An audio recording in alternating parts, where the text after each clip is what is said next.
প্রায় 1 বছর হয়ে গেল বাড়ি যাওয়া হয় না। আর এখন যে বাড়ি যাব সেই রকম কোনো রকম প্ল্যানও কিন্তু নেই। যেহেতু এখন ছেলের স্কুল খোলা আছে, সেই জন্য ভাবলাম যখন ছেলের স্কুল ছুটি পড়বে তখনই না হয় বাড়ি গিয়ে একবার ঘুরে আসব। আজকের দিনটা ছিল 25 মে। আজকের দিনটা আমার জীবনে ভীষণই স্পেশাল একটা দিন। বাট স্পেশাল দিনটা কি সেইভাবে সেলিব্রেট করতে পারবো? তোমরা অবশ্যই এন্ড অব দি ভিডিওটি দেখো, তাহলেই বুঝতে পারবে। জানো তো, সকালবেলা ঘুম থেকে উঠে ছেলেকে একটু ক্ষীর বানিয়ে খাইয়েছিলাম, আর ভেবেছিলাম আজকের দিনটা খুব সুন্দরভাবে সেলিব্রেট করব, কারণ আজকে আমার ছেলের বার্থডে। তো তারপরেই হঠাৎ করে আমাদের বেরিয়ে পড়তে হলো আমার বাবার বাড়ির উদ্দেশ্যে। হঠাৎ একটা ফোন এলো যে আমার বাবার শরীরটা ভীষণ খারাপ। তো তড়িঘড়ি ছেলেকে নিয়ে বেরিয়ে পড়লাম। কোনো রকমে একটা মাত্র সিট পেলাম, তো মা ছেলের হয়ে যাবে, কোনো রকম অসুবিধা হবে না। তো মনটা আমার ভীষণ খারাপ, ছেলেরও কিন্তু খুব মনটা খারাপ, কারণ সঙ্গে ওর পাপা নেই। যতবারই আমরা গিয়েছি ওর পাপা আমাদের সঙ্গে থাকে, বাট এইবারে ও আর আমি একা যাচ্ছি। কি আর করা যাবে, সব সময় তো সময় সমানভাবে সাথ দেয় না। তো আমার ছেলে দেখো, ও কিন্তু মনে মনে খুব কষ্ট পাচ্ছে, কারণ আজকে ওর বার্থডে। তো আমিও সেভাবে কোনো রকম ওর কাছে কোনো কিছুই প্রকাশ করতে পারি না। আমারও ভীষণ কষ্ট হচ্ছিল। তো বুকের মধ্যে কষ্ট চেপে আমি আর ছেলে দুজন মিলে পাড়ি দিলাম বাবার বাড়ির উদ্দেশ্যে।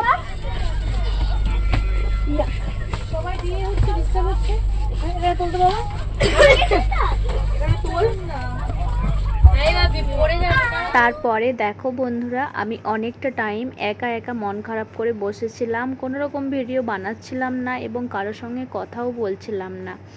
তো আমার কোচে যে সমস্ত দিদিরা ছিল এবং অনেক বাচ্চা ছিল, তারা যেন তো খুব ভালো আমাকে জিজ্ঞাসা করছিল যে তুমি মন খারাপ করে কেন বসে আছো, কি হয়েছে। আমি বললাম যে আমার বাবার এরকম শরীর খারাপ, সেই জন্য আমি এমার্জেন্সি একা ছেলেকে নিয়ে বাড়ি যাচ্ছি, তো সেই জন্য আমার ভালো লাগছে না। তো এই সমস্ত কথা বলতে বলতে দেখো আমি গঙ্গা নদী পের হয়ে চলে এলাম। আর এই গঙ্গা নদীটা ভীষণ সুন্দর।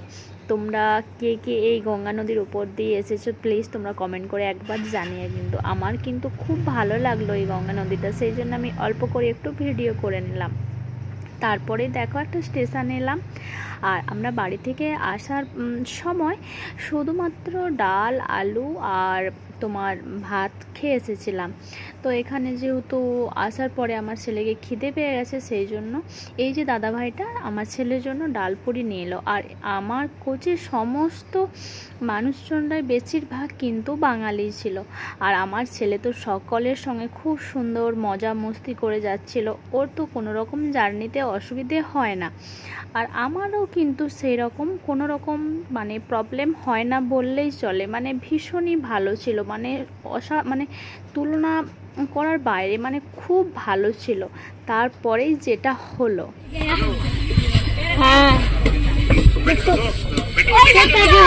হ্যাঁ বেটু দেখেছে।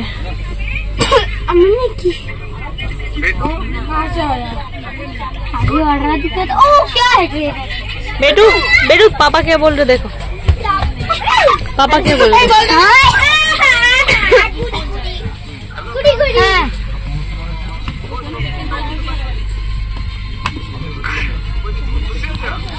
হ্যাঁ খুশি হচ্ছি।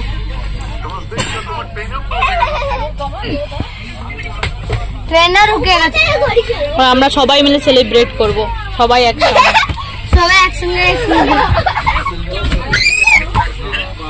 এই সব বাচ্চাগুলো আছে না, এই বাচ্চাগুলো সবাইকে নিয়ে কাটিং করব। Babli Babli no no Babli Babli no no বড়রা দাঁড়াও, তোমার ছোট না প্রথমে ছোটরা দাঁড়াও। ও ये सबसे ছোট কে নে নে দাঁড়া তুই এখানে আমি তারপর না আমি লম্বা হয়ে যাচ্ছি। अरे मैं इधर बैठूंगा।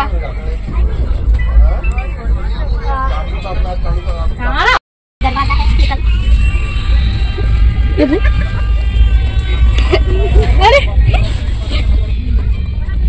लव लव पिंक कलर का लव बन गया। इसमें तो पिंक कलर का लव है। लव लव नहीं है सर, रोज। हाँ तो रोज पिंक रोज এইভাবে তাই তো ভিডিও অন করেছো बोलो ready happy birthday to you happy birthday to you happy birthday to Surya happy birthday to you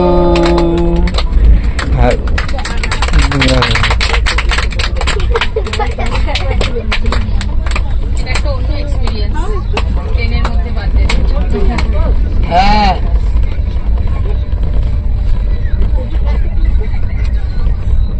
খাও খাও এটা পুরো বাচ্চাদেরই আনন্দ হ্যাপি বার্থডে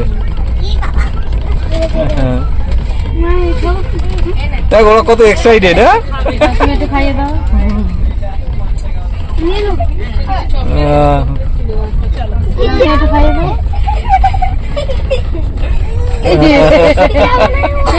সবাই মিলে কেটে কেটে করো কেটে কেটে করো হ্যাঁ কেটে কেটে করো কথা বলবো তেরা কিতনে সালে এই আমার হাতটা কি করছিস সকাল থেকে তুই ওর থেকে ছোট ছিলিস তো ইতনে শান্ত এখন ওর থেকে বড় হয়ে গেছিস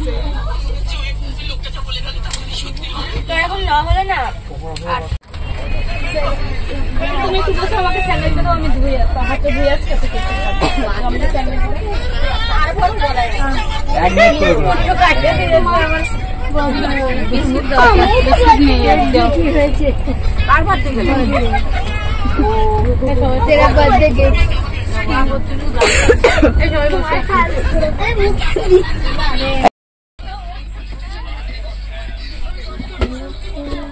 ও খেলো না তুমি কেক খাও না ও ভেজে নিয়ে গেছে